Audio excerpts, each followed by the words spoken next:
ये कौन सा प्रोजेक्ट है? अंडरग्राउंड टनल रोड ಅವ್ರು ಹೇಳ್ತಾ ಇದಾರೆ ಟನಲ್ ರೋಡ್ ಪ್ರಾಜೆಕ್ಟ್ ಗೋಸ್ಕರ ಇದೊಂದು ಸಾಯಿಲ್ ಟೆಸ್ಟ್ ಮಾಡ್ತಾ ಇದೀವಿ ಅಂತ ಅಂದ್ಬಿಟ್ಟು ಕೋರ್ಟ್ ಅಲ್ಲಿ ಈಗಾಗಲೇ ಅದು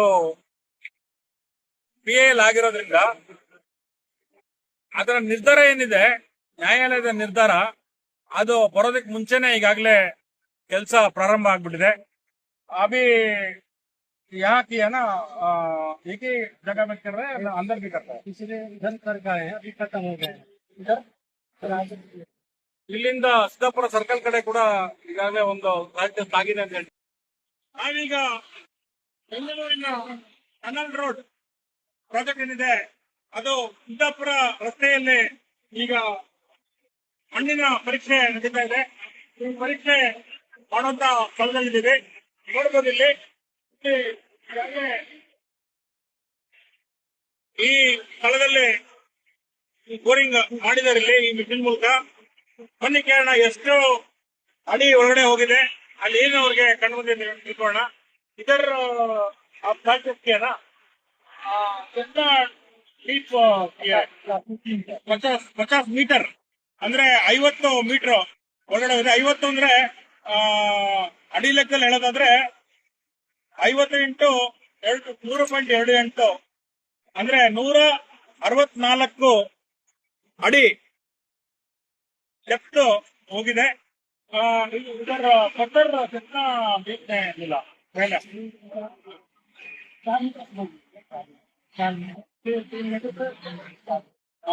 3 ಮೀಟರ್ ಅಂದ್ರೆ ಮತ್ತೆ ನಾವು 3.28 ಅಂದ್ರೆ 9.8 ಅಂದ್ರೆ 10 ಅಡಿ. ಈ ಭೂಮಿಯಿಂದ 10 ಅಡಿ ಕೆಳಗಡೆ ಕಲ್ಲು ಶುರುವಾಗಿರೋದು. एक ही पत्थर पूरा पत्थर है, ಸೇಮ್ ಪತ್ಥರ್. ಇವ್ರು ಹೇಳ್ತಾ ಇದಾರೆ 164 ಅಡಿ ಇವ್ರೇನು ಕೊರೆದಿದ್ದಾರೆ. ಆ 164 ಅಡಿ ಕೂಡ ಕಲ್ಲು ಒಂದೇ ಇದೆ, ಮಧ್ಯದಲ್ಲಿ ಯಾವುದು ಏನು ಸಿಕ್ಕಿಲ್ಲ. ಮತ್ತೆ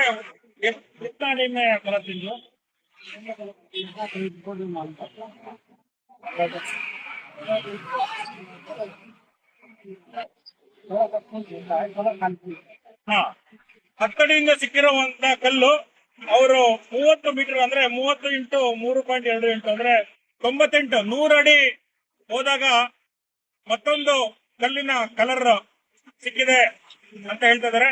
ಒಟ್ಟು 164 ಅಡಿ ಕೊರೆದಿದ್ದಾರೆ. ಆ ಒಂದು ಟೆಸ್ಟ್ ಮುಗಿಸಿ ಇವತ್ತು ಮುಗಿದಿದೆ. ಇವತ್ತು ದಿನಾಂಕ 3 ಆಗಸ್ಟ್ 2026. ಮತ್ತೊಮ್ಮೆ ಹೇಳ್ತಾ ಇದೀನಿ, 3 ಆಗಸ್ಟ್ 2026 3 ಆಗಸ್ಟ್ ಇಲ್ಲಿ ಮುಗಿದಿದೆ. ಇದನ್ನ ಸಿಕ್ಕಿರುವಂತ ಸಾಯಿಲಿನ ಕಲ್ಲು ಮುಖ್ಯವಾಗಿ 10 ಅಡಿಯಿಂದ ಕೆಳಗಡೆ ಕಲ್ಲೇನಿದೆ ಅದು 164 ಅಡಿ ಅಂತಂದ್ರೆ 154 ಅಡಿ ಕಲ್ಲನ್ನ ಅವರು ಲ್ಯಾಬೊರೇಟರಿಗೆ ಕಳಿಸ್ಕೊಟ್ಟಿದ್ದೀವಿ ಅನ್ನೋ ಮಾಹಿತಿಯನ್ನ ಕೊಡ್ತಾ ಇದ್ದಾರೆ. Sarathi geotech and engineering services private limited ಅವರು ಈ ಒಂದು ಸಾಯಿಲ್ ಟೆಸ್ಟ್ ಅನ್ನ ಮಾಡಿದ್ದಾರೆ. ಇದು ಈಗಾಗಲೇ ಈ ಲಾಲ್ಬಾಗ್ ಏನಿದೆ ಇದರ ಹಿಂದೆನೆ ನಾವು ನೋಡಬಹುದು. ಇಲ್ಲಿ ಈ ಕಾಂಪೌಂಡ್ ಪಕ್ಕದಲ್ಲೇ ಒಳಗಡೆಗೆ ಇಲ್ಲಿ ಸಿದ್ದಾಪುರ ಕಡೆಯಿಂದ ಬಂದ್ರೆ ಇದೇನೆ ಈ ಒಂದು ಕಾಂಪೌಂಡ್ ಹಿಂಭಾಗದಲ್ಲಿ ಲಾಲ್ಬಾಗ್ ಬೆಟ್ಟ ಇದೆ. ಲಾಲ್ಬಾಗ್ ಬೆಟ್ಟದಿಂದ ಈ ಒಂದು ಕಾಂಪೌಂಡ್ ಇದೆ. ಅದ್ರ ಮಧ್ಯದಲ್ಲಿ ಹಿಂದೆ ಒಂದ್ಸರಿ ಪಾರ್ಕಿಂಗ್ ಮಲ್ಟಿ ಪಾರ್ಕಿಂಗ್ ಕಾಂಪ್ಲೆಕ್ಸ್ ಕಟ್ಟಬೇಕು ಅನ್ನೋ ಪ್ರಾಜೆಕ್ಟ್ ಇತ್ತು.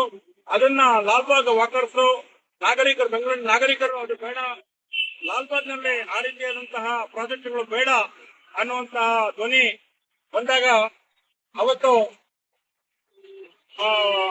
ಇದ್ದಂತ ಸರ್ಕಾರ ಇಲ್ಲಿ ಈಗ ಪಶ್ಚಿಮ ಘಟ್ಟದ ಗಿಡಗಳನ್ನ ನೆಟ್ಟಿದ್ದಾರೆ. ಈ ಕಾಂಪೌಂಡ್ ಹಿಂಭಾಗದಲ್ಲೇ ವೆಸ್ಟರ್ನ್ ಘಾಟ್ಸ್ ಸ್ಪೀಸೀಸ್ ನ ಗಿಡಗಳಿದೆ. ಸೊ ಇಲ್ಲಿ 5 ಎಕರೆ ಈ ಟನಲ್ ರೋಡ್ ಪ್ರಾಜೆಕ್ಟ್ ಬರ್ತಾ ಇದೆ. ಇಲ್ಲಿ ಕಮರ್ಷಿಯಲ್ ಕಾಂಪ್ಲೆಕ್ಸ್ ಮತ್ತು ಮಲ್ಟಿ ಲೆವೆಲ್ ಪಾರ್ಕಿಂಗು ಮತ್ತೆ ಆ ಒಂದು ಶಾಪ್ ಏನಿದೆ ಟನಲ್ ಶಾಪ್ ಅದು ಕೂಡ ಇಲ್ಲಿ ಬರೋದಿದೆ. ಈ ಒಂದು Hebbal silk board tunnel road ಏನಿದೆ ಅದರ ಒಂದು ಶಾಫ್ಟ್ ಲಾಲ್ಬಾಗ್ ಬೆಟ್ಟದ ಕೆಳಗಡೆ ಸುರಂಗದ ಮೂಲಕ ಇಲ್ಲಿ ಓಪನ್ ಆಗತ್ತೆ ಮತ್ತು ಇಲ್ಲಿ ಈ ಕಾಂಪೌಂಡ್ ನ ಹಿಂಭಾಗದಲ್ಲಿ ಪಶ್ಚಿಮ ಘಟ್ಟಗಳ ಗಿಡ ಮರಗಳು ವೆಸ್ಟರ್ನ್ ಘಾಟ್ ಸ್ಪೀಶೀಸ್ ಬಹಳ ಚೆನ್ನಾಗಿ ತೋಟಗಾರಿಕೆ ಇಲಾಖೆ ಅದನ್ನ ಮಾಡಿದ್ರು. ಆ ಜಾಗದಲ್ಲಿ ಇವತ್ತಿನ ದಿವಸ commercial complex, multi level parking building ಮತ್ತು ಈ ಶಾಫ್ಟ್ ಏನಿದೆ ಟನಲ್ ರೋಡ್ ಶಾಫ್ಟ್ ಇಲ್ಲಿ ಬರುವಂತದ್ದು. ಇದು ಯಾವುದು ಕೂಡ ಪ್ರಕೃತಿಗೆ ವಿರುದ್ಧವಾಗಿರುವಂತ ಕೆಲಸ ಇವತ್ತಿನ ದಿವಸ ಸರ್ಕಾರ ಮಾಡ್ತಾ ಇದೆ. ಹಾಗಾಗಿ ಲಾಲ್ಬಾಗ್ನ ನಡಿಗೆದಾರರು ಮತ್ತು ಬೆಂಗಳೂರಿಗರು ಲಾಲ್ಬಾಗ್ನ ಕಾಂಪೌಂಡ್ ನ ಒಳಗಡೆ ಮಾಡುವಂತ ಅಭಿವೃದ್ಧಿ ಕೆಲಸವನ್ನ ವಿರೋಧಿಸ್ತಾ ಇದ್ದಾರೆ. ಅಭಿವೃದ್ಧಿ ಕೆಲಸವನ್ನ ಯಾವತ್ತೂ ಕೂಡ ಬೆಂಗಳೂರಿನಲ್ಲಿ ವಿರೋಧ ಮಾಡಲ್ಲ. ಆದ್ರೆ ಬೆಂಗಳೂರಿನ ಎರಡು ಕಣ್ಣುಗಳು ಕಬ್ಬನ್ ಪಾರ್ಕ್ ಮತ್ತು ಲಾಲ್ಬಾಗ್, ಇದರ ಒಳಗಡೆ ಈ ರೀತಿಯಾದಂತಹ ಅಭಿವೃದ್ಧಿ ಕಾರ್ಯಗಳು ಮಾಡಬಾರ್ದು ಅನ್ನೋದಷ್ಟೇ ಕಾಳಜಿ ಆಗಿದೆ. ಅಭಿವೃದ್ಧಿಗೆ ವಿರೋಧ ಅಲ್ಲ, ಪ್ರಕೃತಿಯನ್ನ ಕಾಪಾಡೋದಕ್ಕೋಸ್ಕರ, ಪರಿಸರವನ್ನ ರಕ್ಷಣೆ ಮಾಡೋದಕ್ಕೋಸ್ಕರ ಈ ಒಂದು ಹೋರಾಟ ಮತ್ತು ವಿರೋಧ ವ್ಯಕ್ತ ಆಗಿದೆ.